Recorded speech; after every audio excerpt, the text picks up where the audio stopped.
ยนหูเรื่องวิสามีอนาคตที่ดีจริงจากมาเพื่อจะนำวิสาพัฒนาบ้านเกิด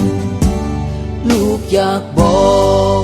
พ่อแม่บ่ต้องเป็นห่วงอย่าได้ห่วง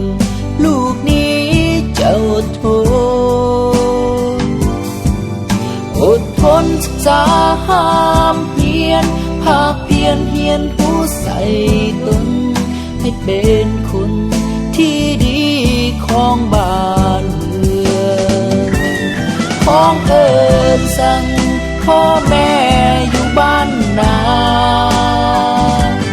ลูกห่วงหา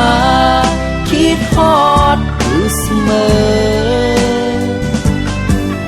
จะบ่ลืมบุญคุณที่เลี้ยงลูกมาจะบ่ลืมเข้าป่าเจอ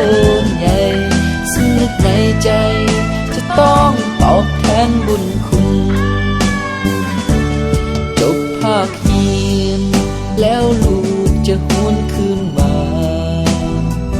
คิดฮอดทุ่งนาพื้นกวางของเฮาป่านนี้เขาคงสุกเหลืองพุ่งเฮืองไปทั่วท้องนาก่อนจะกลับมาขอเอาปริญญาเสียก่อน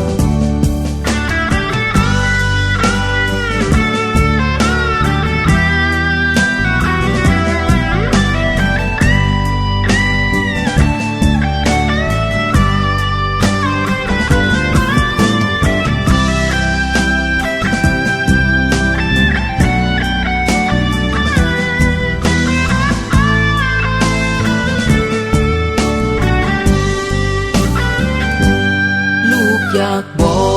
กพ่อแม่บ่ต้องเป็นห่วงอย่าได้ห่วงลูกนี้จะอดทนศึกษาห้ามเพียนภาคเพียนเฮียนผู้ใส่ตนให้เป็นคนที่ดีของบ้านเมืองของเอิญสั่งพ่อแม่อยู่บ้านนาลูกห่วงหาคิดฮอดอยู่เสมอจะบ่ลืมบุญคุณที่เลี้ยงลูกมาจะบ่ลืมเข้าป่าเจอใหญ่ซึ่งนึกในใจจะต้องตอบแทนบุญคุณลูกจะกลับมาเมื่อการศึกษาสำเร็จขอสัญญาจะกลับมาพร้อมปริญญาแน่นอน